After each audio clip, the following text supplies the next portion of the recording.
തിരുവനന്തപുരത്ത് 4 പേർക്ക് അമീബിക് മസ്തിഷ്ക ജ്വരം സ്ഥിരീകരിച്ചു. നിരീക്ഷണത്തിലുള്ള ഒരാളുടെ സാമ്പിൾ ഫലം ഇന്ന് കിട്ടിയേക്കും.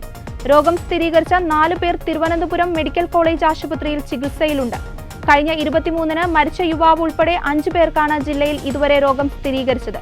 ഇവരെല്ലാം നെയ്യാറ്റിൻകര നെല്ലിമൂട് സ്വദേശികളാണ്. കടുത്ത പനിയെ തുടർന്ന് മെഡിക്കൽ കോളേജ് ആശുപത്രിയിൽ ചികിത്സയിൽ കഴിയുന്ന യുവാവിന് കഴിഞ്ഞ ദിവസമാണ് രോഗബാധ സ്ഥിരീകരിച്ചത്. കണ്ണറവിളയ്ക്ക് സമീപത്തെ കാവിൻകുളത്തിൽ കുളിച്ചതിനു ശേഷമാണ് ഇയാൾക്ക് കടുത്ത പനി തുടങ്ങിയത്. ഇതേ കുളത്തിലിറങ്ങിയവരാണ് മറ്റു 3 പേരുമെന്നാണ് വിവരം. ഈ കുളത്തിൽ കുളിച്ച കണ്ണറവിള പൂതംകോട് സ്വദേശി അഖിൽ കഴിഞ്ഞ 23-നാണ് മെഡിക്കൽ കോളേജ് ആശുപത്രി തീവ്രപരിചരണ വിഭാഗത്തിൽ ചികിത്സയിലിരിക്കെ മരിച്ചത്. ഇതിനു പിന്നാലെ കാവിൻകുളത്തിലിറങ്ങുന്നത് കർശനമായി വിലക്കിയിട്ടുണ്ട്. ആരോഗ്യവകുപ്പ് കുളത്തിലെ വെള്ളത്തിന്റെ സാമ്പിൾ ശേഖരിച്ച് പരിശോധനയ്ക്ക് അയച്ചിട്ടുണ്ട്. സംസ്ഥാനത്ത് ആദ്യമായാണ് യുവാക്കളിൽ ഈ രോഗം കണ്ടെത്തുന്നത്. ഒരു പ്രദേശത്ത് ഇത്രയും പേർക്ക് രോഗം സ്ഥിരീകരിക്കുന്നതും ആദ്യം. തലസ്ഥാനത്ത് അമീബിക് മസ്തിഷ്ക ജ്വരം സ്ഥിരീകരിച്ച സാഹചര്യത്തിൽ ശ്രദ്ധിക്കണമെന്ന് ആരോഗ്യമന്ത്രി വീണ ജോർജ് അറിയിച്ചു. പായൽ പിടിച്ചു കിടക്കുന്നതോ മൃഗങ്ങളെ കുളിപ്പിക്കുന്നതോ ആയ കുളങ്ങളിലെ വെള്ളം ഉപയോഗിക്കുന്നവർ മുൻകരുതലെടുക്കണം. മലിനമായ വെള്ളത്തിൽ കുളിക്കുകയോ മുഖം കഴുകുകയോ ചെയ്യരുത്.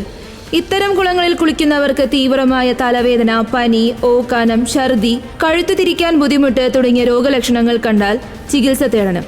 അമീബിക് മസ്തിഷ്ക ജ്വരവുമായി ബന്ധപ്പെട്ടുള്ള പ്രതിരോധം, രോഗനിർണയം, ചികിത്സ എന്നിവ സംബന്ധിച്ച സാങ്കേതിക മാർഗരേഖ അടുത്തിടെ രാജ്യത്ത് ആദ്യമായി പുറത്തിറക്കിയിരുന്നു. ഇതനുസരിച്ചായിരിക്കും ചികിത്സ. അവബോധം ശക്തമാക്കാനും മന്ത്രി നിർദ്ദേശം നൽകി.